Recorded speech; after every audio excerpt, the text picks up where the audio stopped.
Some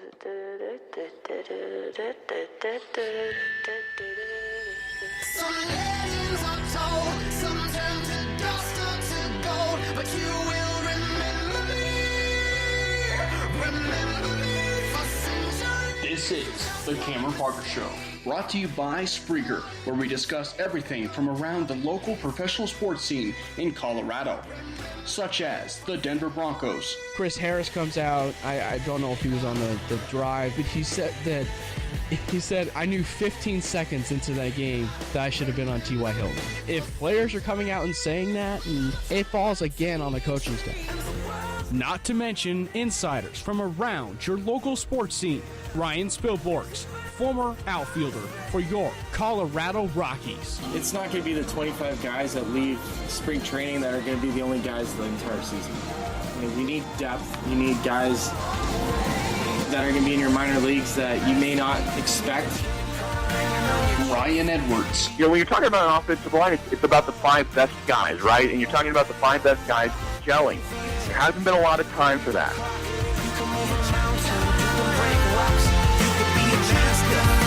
It's showtime. Are you ready?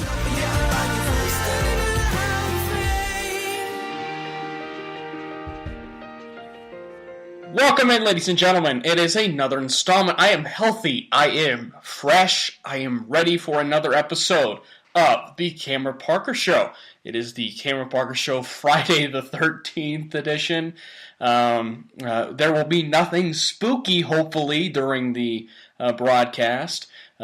So be sure to like the show on, be sure to follow the show on Skype if you guys would like to chime in, call in, and be a call-in guest on the Cameron Parker Show. You guys can also text in on the chat line. We have a chat line for the Cameron Parker Show. Feel free to comment on the chat line and say hello. Say obviously what you are feeling as far as what the Denver Broncos, as we will be focusing solely, I believe, on just the preview of them. So I think ultimately we ideally should never overlook a winless team, but they are coming extremely shorthanded. But at the end of the day, it is an NFL team. But as I was listening on the ride home from a New York Giants beat writer, they are an NFL team. However, they are an NFL team with three potential not ready wide receivers, if you will, that are just not proven. And I think that to a point, as I'm sure it's been stated multiple times on the more professional podcast and more professional sports radio that's more popular, it's understandable why that even if it's an NFL, even if they're NFL players, and even if they are unproven, that's what makes this game so intriguing. So again, follow the show handle at CP_show. I'm sitting at 147 followers. Obviously not the obviously maybe not the best as far as the total. So if you guys would share the show handle to your friends, your family members, and obviously this podcast as well. I want it to grow. I want this podcast to grow. I want it to gain recognition nationally and locally. I want the Cameron Parker Show to be a staple in the homes and ride home to listen live everywhere you go. So thanks again for making the Cameron Parker Show a part of your guys' evening at 7 o'clock evening in the Mile High City. We will be discussing certainly a lot, especially about what transpired last weekend with the Denver Broncos as far as a bye week. What might they potentially prepare for? What might potentially be new? And I want to get some thoughts from you guys, and hopefully you guys can comment on the chat line as far as what potentially should the Broncos do differently coming out of the bye week. So we'll be talking about that and much more as far as the Broncos and particularly the Giants as well.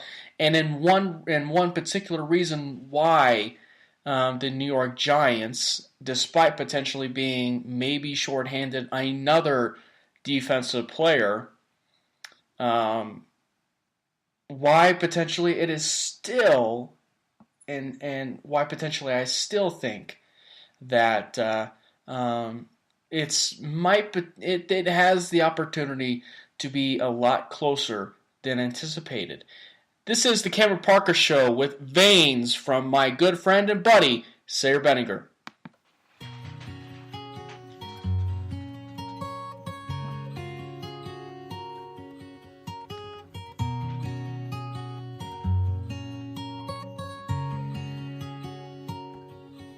We lift praise to you in heaven,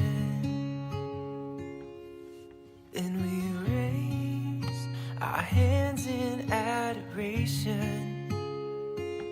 For you are the God who saves, God who reigns, God forever, pouring grace, oh Lord.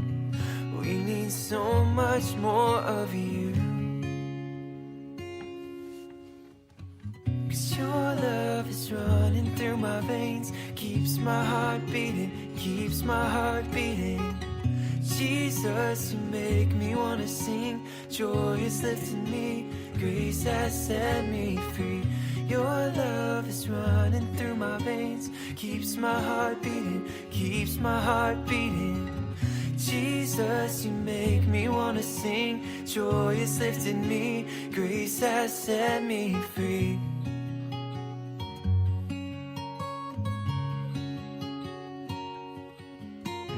Chains have fallen off our feet, so we dance before our God and King.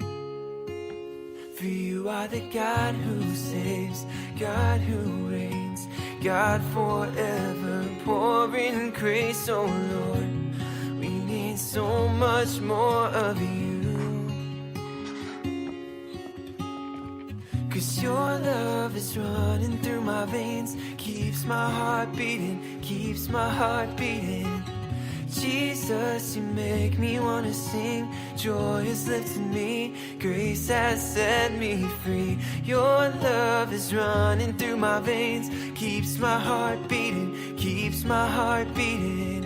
Jesus, you make me want to sing, joy is lifting me, grace has set me free.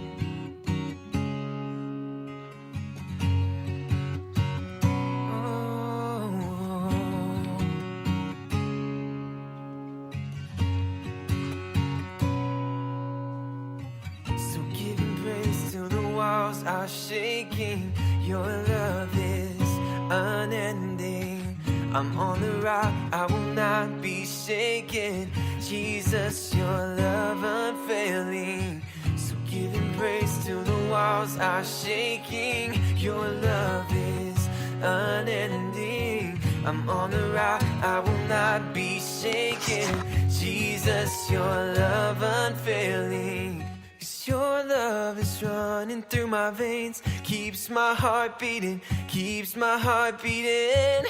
Your love is running through my veins, keeps my heart beating, keeps my heart beating.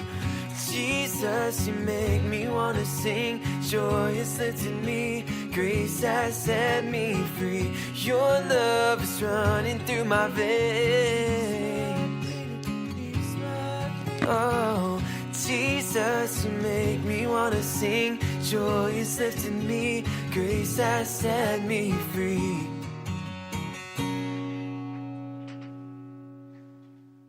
Thank you, Sayer Benninger. It is Veins, the acoustic version.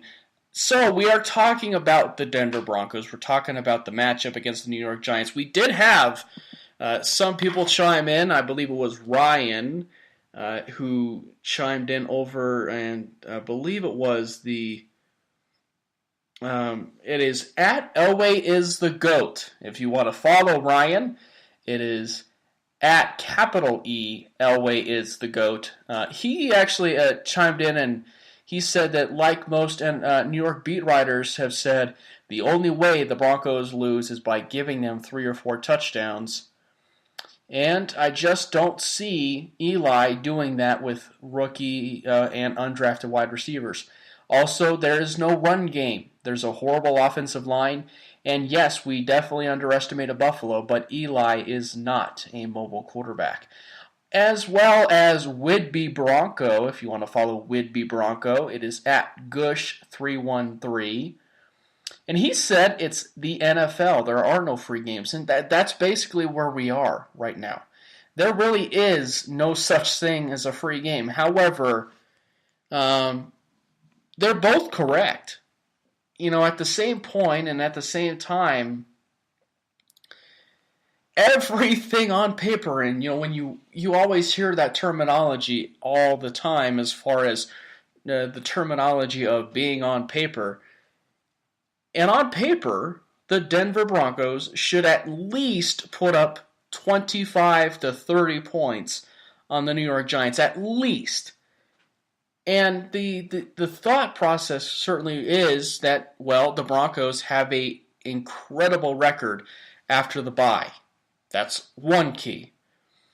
They are working on certain adjustments to get the running game more of a factor as far as getting Jamal Charles involved with potentially more carries, or getting Emmanuel Sanders and Demaryius Thomas involved.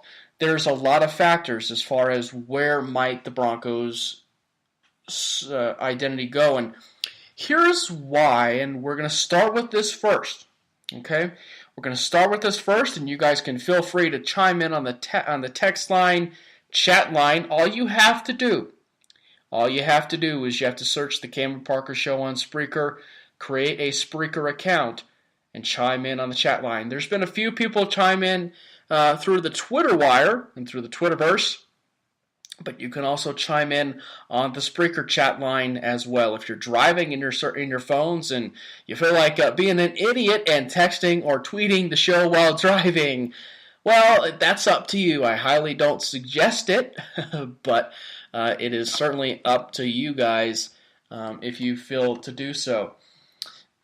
We are talking about, as we said, the Denver Broncos and the upcoming game on Sunday night, as a Sunday night game. Now, granted, it is a Sunday night game, but is it really a Sunday night game that, well, a lot of people might be buzzing about? Well, that's certainly potentially up for debate, because, again, it is the 0-5 New York Giants. However, that's another reason why, and I'm not going to call it a trap game, because the Broncos already experienced a trap game, and there's a lot of different factors that go into a trap game, like, someone mentioned Buffalo earlier, and Ryan mentioned Buffalo earlier. You have to have a game previous, like Dallas, and then a game after it, like Oakland at home. There's a lot of different factors of a trap game necessarily that maybe, there might be something there. However, again, I just don't see it here. That all said, there is the coaching factor.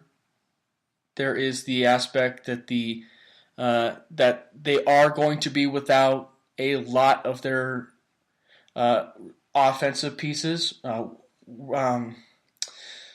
I believe the Richenberg or Richtenberg. I'm butchering his last name, but he was the offensive lineman from Colorado State and is now the center over with the Giants. He's out. Odell Beckham's out. Brandon Marshall's out. Sterling Shepard's out. They lost all starting wide receivers, and they just got news that Olivier Vernon is out. And Dominic Rodgers-Cromartie has been suspended indefinitely,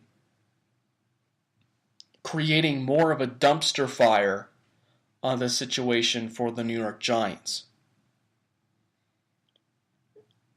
Yes, it's all setting up to be quite the media firestorm for Ben McAdoo of him losing his team. And, you have to understand you cannot lose your team, and you cannot force feed your own identity on players. Now, you can to a certain extent, but you have to have an identity to where your players can buy in. And if your players are never going to buy in, you're going to get the Josh McDaniels syndrome. Or, in my case, as being a Nebraska Cornhuskers fan, you're going to have the Bill Callahan effect of someone trying to torture the history or to torture a franchise because he wants it his way and it's only his way or the highway. That can't happen.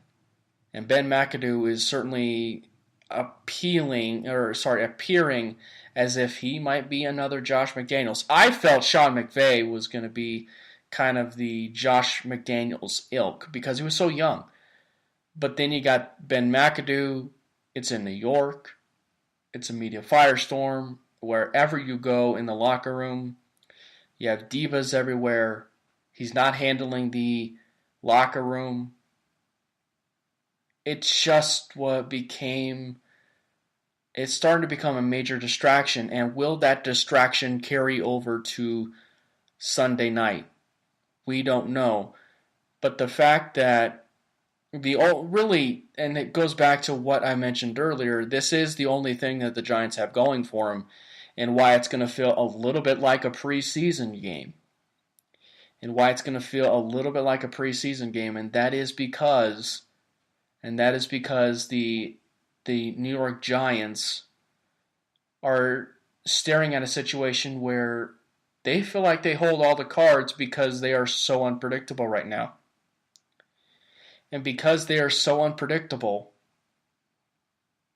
the Denver Broncos don't exactly know who will be their wide receiving core, except for, they probably know, but they have no idea what the skill set that they present, except for maybe Tavares King.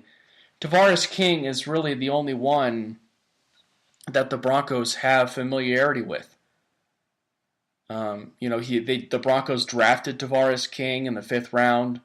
I believe it was 2011, 2012. I'm not sure.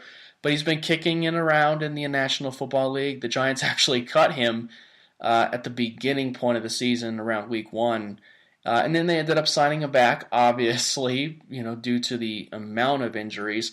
They call up Roger Lewis, who was an undrafted free agent, ended up joining with the New York Giants, now he's going to be, the number 1 wide receiver. Sterling Shepard is also out, so there's going to be a 3rd wide receiver sprinkled in there as well. It's a point to where, are the Broncos in a situation where they can't? The Broncos ultimately are in a situation where they cannot overthink it. The Broncos are in a situation where they cannot overthink themselves. If the Denver Broncos overthink themselves, they will fall flat on their face and they will create a lot of potential turnovers themselves or force turnovers. You have to think that we had another person comment in, and it was JC, a really good follower of mine on the other handle that I have, my personal handle, and he agreed. JC Enoch, JC NOK, actually, if you want to just go by sentences. Yes, he says it is the NFL. He agrees with would be Bronco. He says it's the NFL. Any team can win any game. So really, that's really the state of where potentially the Broncos are. They cannot overthink themselves, because if they overthink themselves and they go down a path that they absolutely should not go, you're going to start to get a lot of careless penalties. You're going to get a lot of, careless turnovers. And in essence, it will end up being like the Buffalo Bills game. At the end of the day, if the Denver Broncos make it at least competitive with the New York Giants, it's because they killed themselves. Throughout the game, it's because, they shot themselves in the foot numerous times. That's the only way when you have a situation like this of a team that has been thrown down to the ground and had their spleen ripped out. Talking about the New York Giants, it's a pretty lonely feeling in the locker room for a New York Giants fan or for even a player if you're in your own locker room. I don't know. That would be a diehard fan right there if he has a locker room in his bedroom or in his house. That would be kind of the ultimate man cave right there. But again, you look at it, they have to, and this really comes into play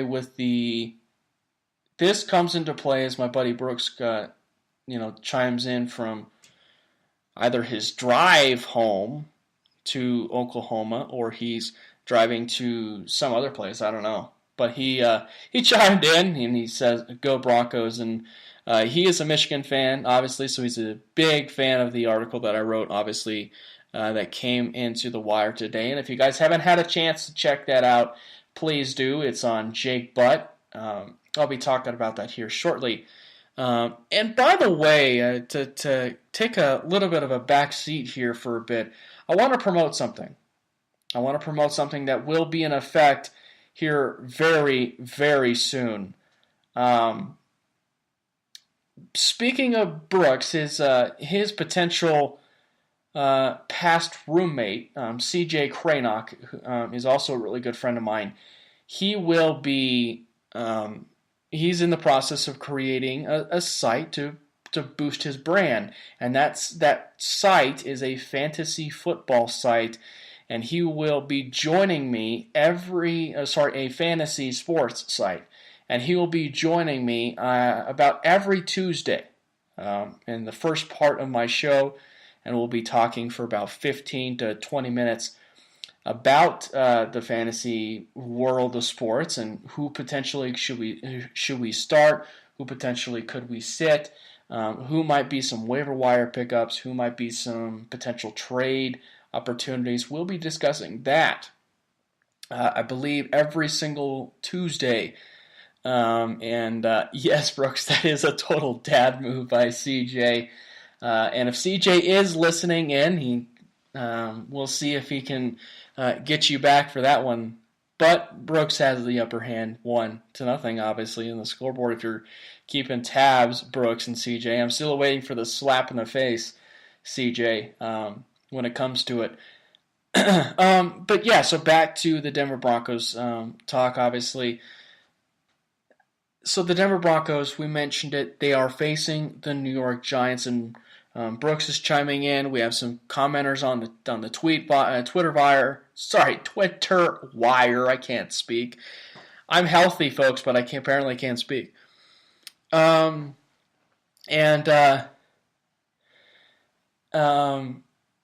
to actually answer Brooks, I am watching the ALCS from my house. So I have that on the background because, as I've been mentioning before, baseball over anything else.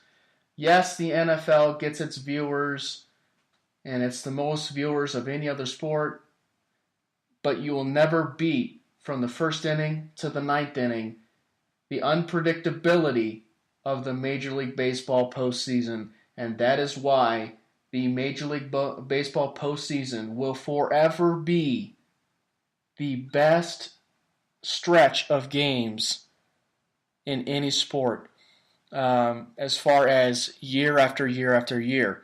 Certainly the Olympics can be thrown in there if you want to talk about the Olympics and World Cup, because it's every few years. The Summer Olympics are every 4 years. So that's really where you have to be. Now, if we want to pinpoint it to one single event, Well, that would be the Super Bowl. Duh. But we're not talking about the Super Bowl. The Super Bowl is in the postseason. This is kind of a tangent. Sorry. It's just been kind of on my mind the past few days, and because, well, I've been watching the Major League Baseball postseason, and because, well, there's been a lot of discussion between, well, Brooks, a friend of mine, and one of his friends, Corey. Overall, just is talking about the Major League Baseball season, and with Steven, also a good friend of mine, as we were talking about it. So, but yeah, so really, so sorry to take a little bit of a back seat there. Let's go back into the NFL discussion here. The Denver Broncos, they face the New York Giants. It's so imperative. It's very imperative for the Broncos coming out of the bye. It is very imperative for the Broncos coming out of the bye week that they prove that either, one, that they want to make the adjustments that they feel like they need to make coming out of the bye, or two, they don't make the adjustments. That's really where we should sit at, is do the Denver Broncos make the adjustments out of the bye week, or do they just sit pretty and not expose anything still against the New York Giants? We'll get your take there after this little break on the Cameron Parker Show.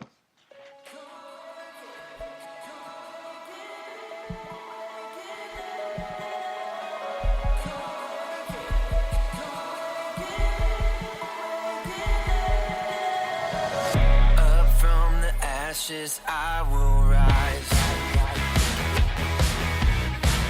Your light is breaking through the night. I'm breathing in the air of life. Not giving in, this is my fight. Come break me down, every part of me. Nothing can stop me now. Awaken, holy fire, breathe life into my soul. 'Cause we're ready for revival. Come awaken the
So we're talking about the Denver Broncos. We're talking about this dilemma, if you will, about the Denver Broncos and about where they should be as far as coming out of the bye. Should they tweak out some of the things on their offensive side of the ball?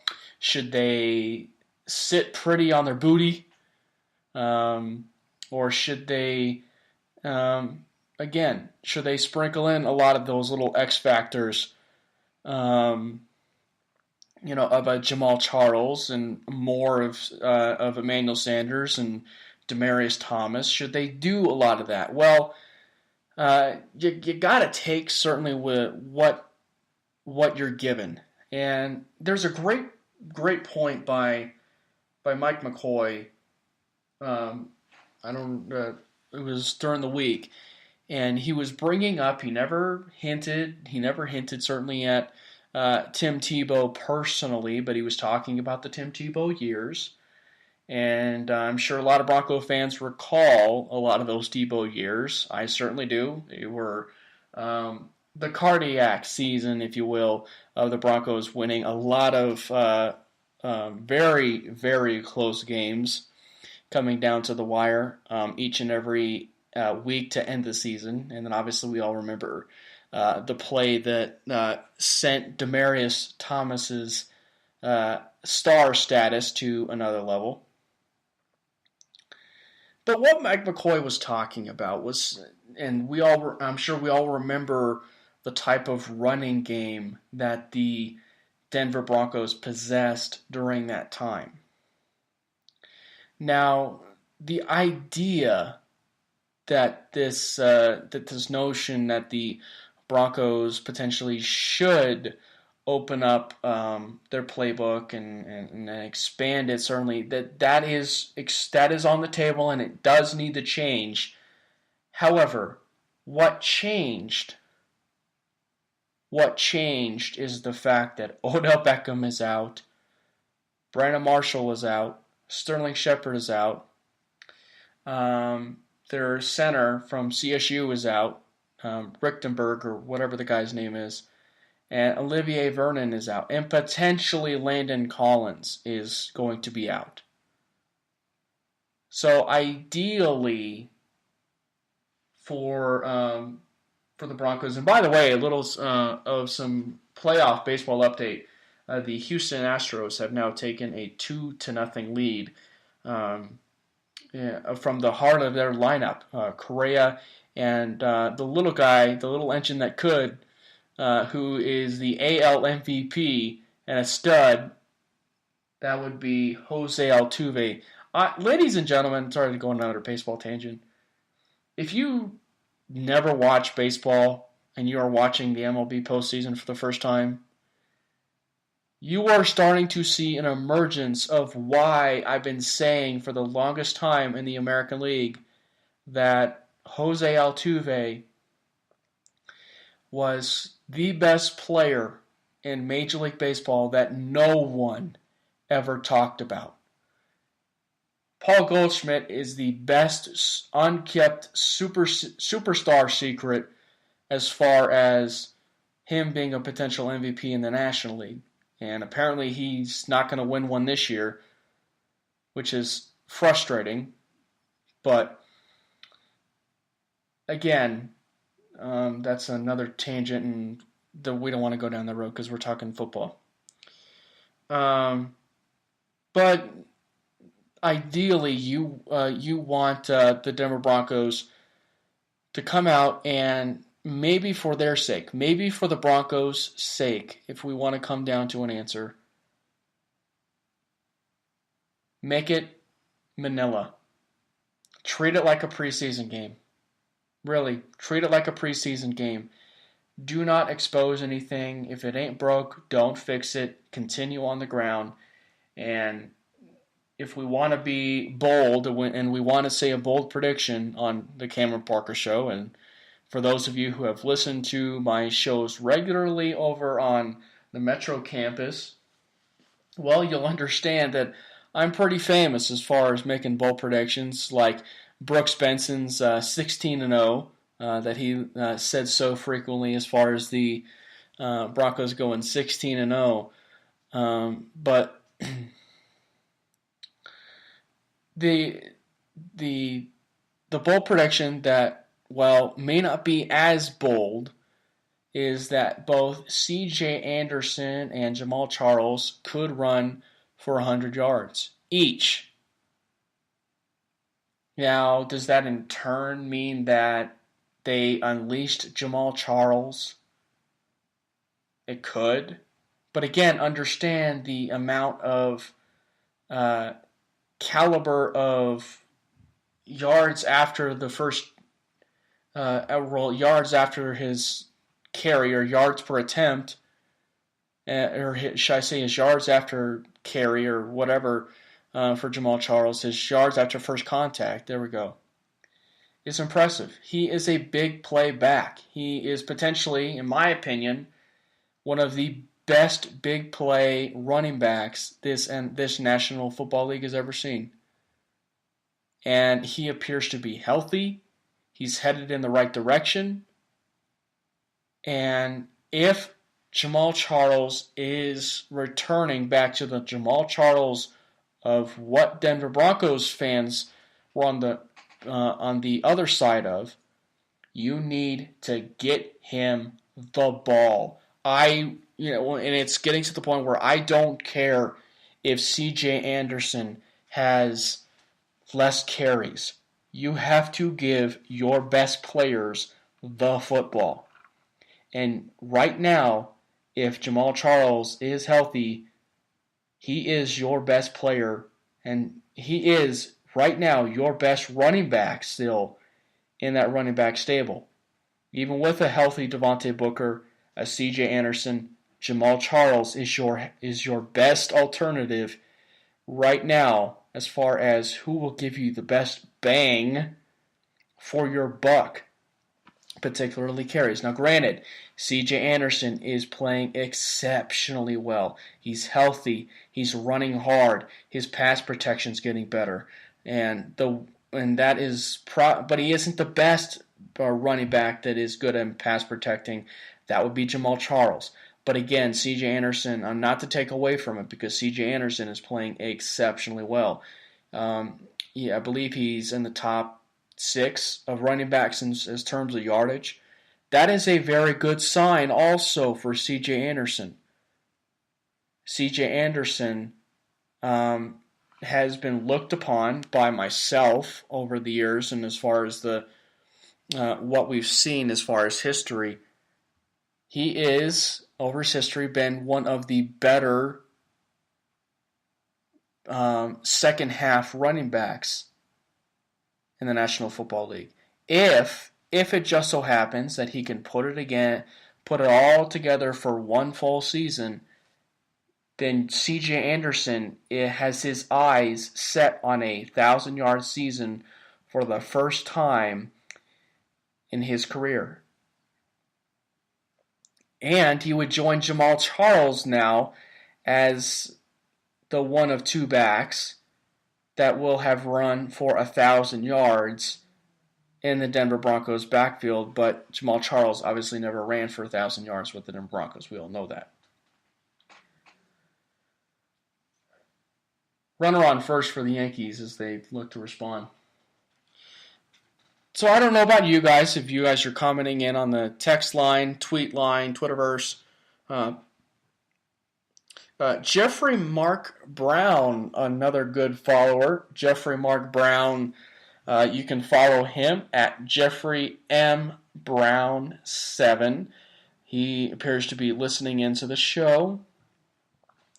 He says the Broncos need to respect them as an opponent and take care of business. And it should be a blowout. Yes, and we've been talking about it exclusively. They do need to respect them. They are an NFL caliber football team. They still have a lot of playmakers on the defensive side of the ball. And in turn, like I said, they cannot get careless. This is why this game potentially could be a nail biter. Enter the Von Miller Old Spice gif, a nail biter. The Broncos cannot let that happen. And there are two players, and I hate to be that guy because I love the play of him in the first few weeks. But there are a few players that could potentially put them in that situation. And one is significant. It's still the play of the right tackle, but you're probably gonna get that anyway with Menelik Watson. I mean, there's a stat put out today that said that he has allowed the most sacks of anybody in the National Football League. So I think that's potentially going to happen. But Trevor Siemian, that is the second guy. And look, you guys may dog on me for it, but he has been pretty nonchalant at times when he's been trying to throw a football away, or as far as when a play is called. Maybe, I'm not speculating here, I'm not reporting anything here, but maybe it's potentially that he is audibling out of certain plays, and maybe there are actual pass plays that he's checking into a run, or there are run plays that he's checking out of into a pass. But Siemian has to do more, and this in turn might be another way for Trevor Siemian to get back on track. That's where this is a pretty interesting game, and kind of the in-between as far as for the Denver Broncos.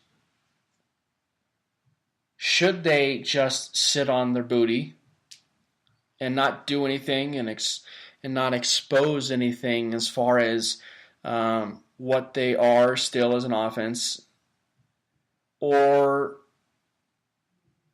should they continue to start to see growth from the bye week? And maybe you sprinkle in a few players as far as some plays for that particular player in there potentially, maybe like an Isaiah McKenzie potentially with some more touches on the offensive side of the ball.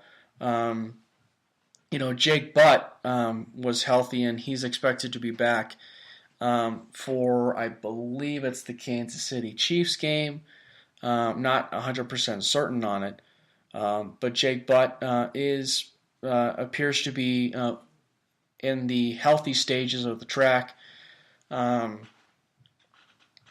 So ideally, you have to look at it from the Broncos' point of view that there could be a few plays they sprinkle in. There could be a few plays that they sprinkle in that are new.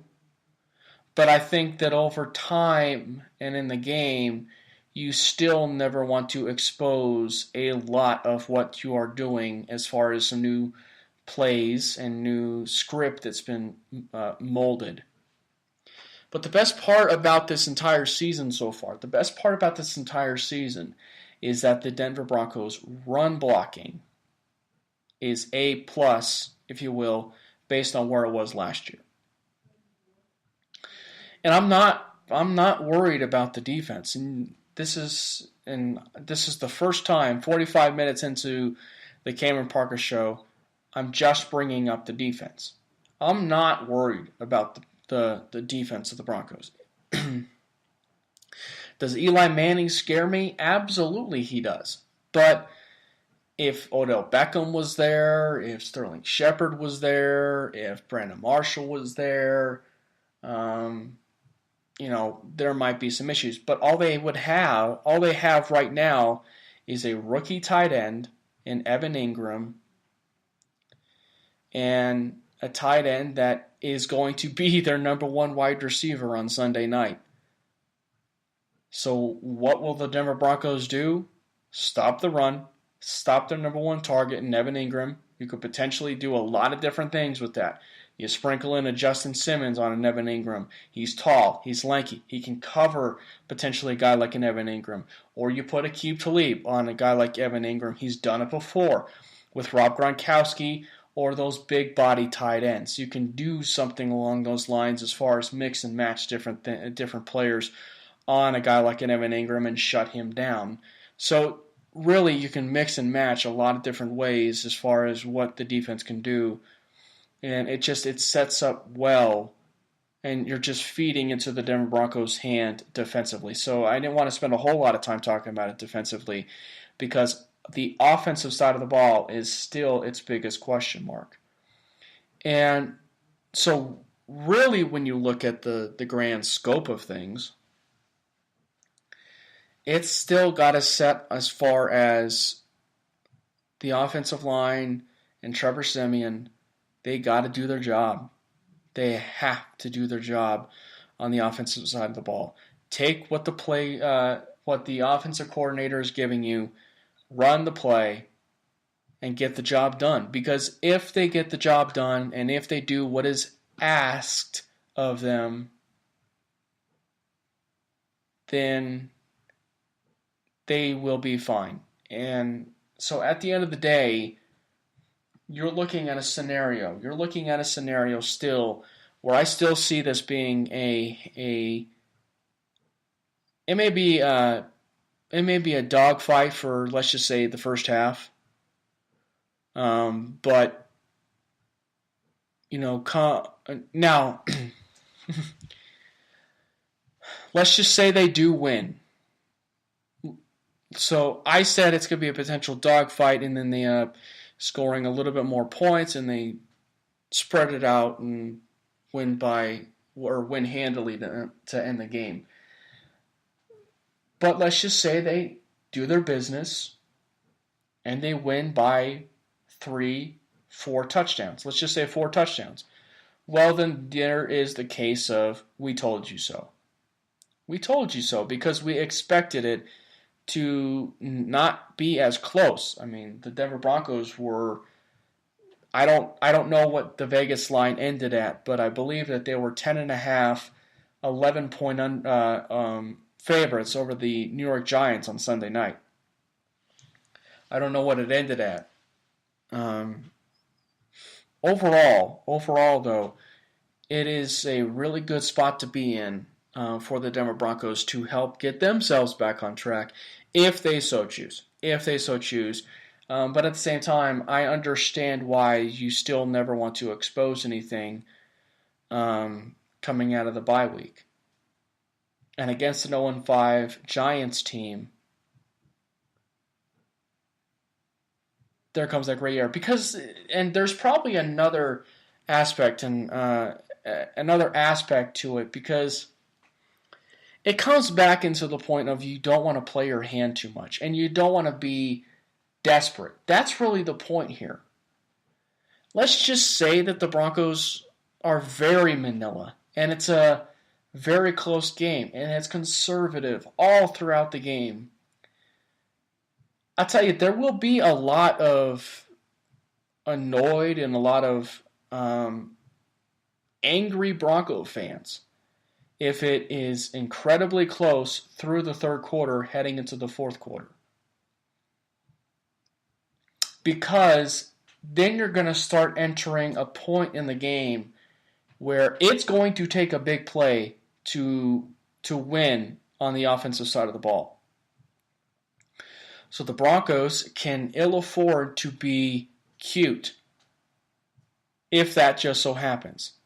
They have to just take what's given to them, run the playbook, and basically if it ain't broke, don't fix it. Make sure that nothing is potentially a game changer on the other side. You don't want a turnover or a pick six, especially you do not want a pick six, and you do not want a situation to where you're looking at it. Now, I do think overall that the Broncos are they're still in a really good place, but they will be entering a rough patch of games here coming up between the Kansas City Chiefs and the Philadelphia Eagles. You guys may not be believers in the Philadelphia Eagles like I am, but I certainly feel that the Philadelphia Eagles are a very scary football team.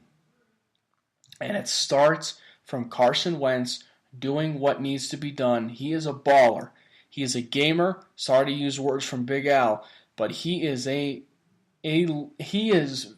soon to becoming, well, what Andrew Luck should have been.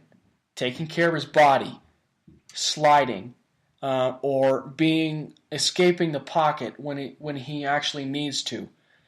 That is the type of system coming out of North Dakota State that helps you become a very beneficial quarterback and a good quarterback in the National Football League. Carson Wentz will be, mark my words, he will be, if he's not already, he will be in the conversation of the top 6 or 7 quarterbacks in the National Football League in, let's just say, by season's end. I say by season's end, Carson Wentz will be in the conversation for one of the best quarterbacks in the National Football League. So the Broncos have to be careful of where they are at right now. But where do I see it laying out? I see the Denver Broncos coming out on top, winning handily, and I see them, well, like I said, coming out on top, winning by double digits, and winning 35-14. We'll talk about some Avalanche and Nuggets here next. Blend the both together on the Cameron Parker Show.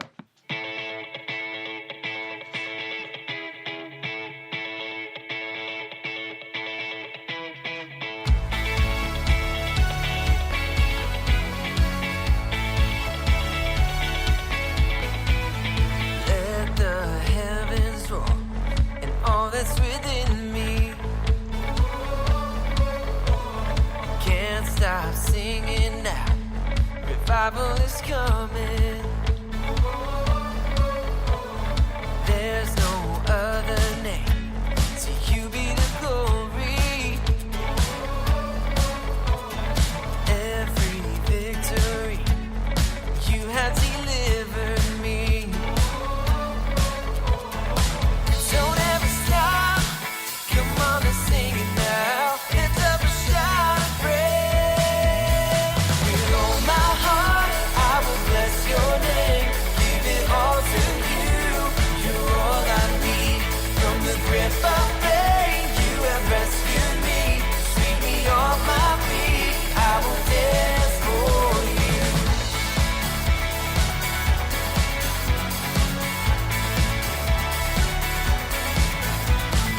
Everlasting love always surrounds me. Vindicating grace, my God, you're amazing. Don't ever stop. Come on and sing it now. Lift up a shout of praise. With all my heart, I will bless your name. Give it all to you. You're all I need. From the grip of pain, you have rescued me. Sweep me off my feet. I will dance for you. With all my heart, I will bless your name. Give it all to you. You're all I need. From the grip of pain, you have rescued me. Sweep me off my feet. I will dance for you.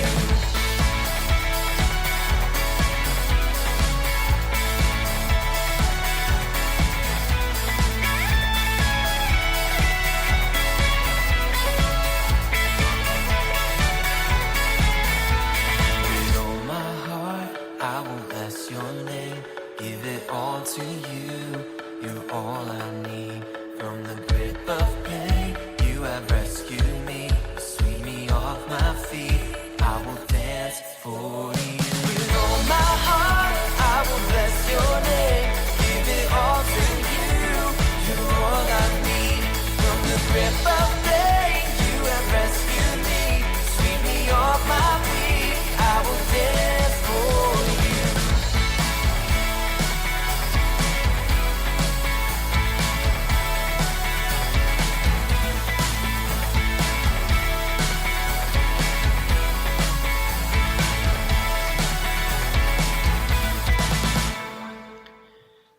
the Colorado Avalanche just started their season, and I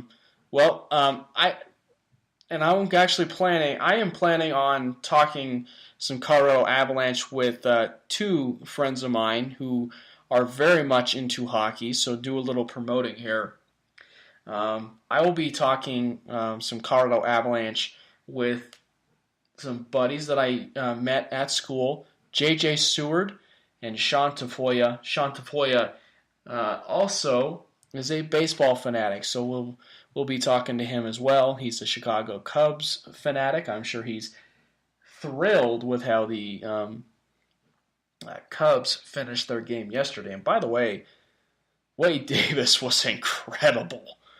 Wade Davis was absolutely incredible. He had over 40 pitches, and in the bottom of the ninth, he faced the heart of the lineup, and he struck out the side. He struck out Brooks' favorite baseball player, Bryce Harper, and it just was quite the response, really, for Wade Davis when it looked like the rails were falling off for him. But so some Avalanche talk. They began the season. Looks like they are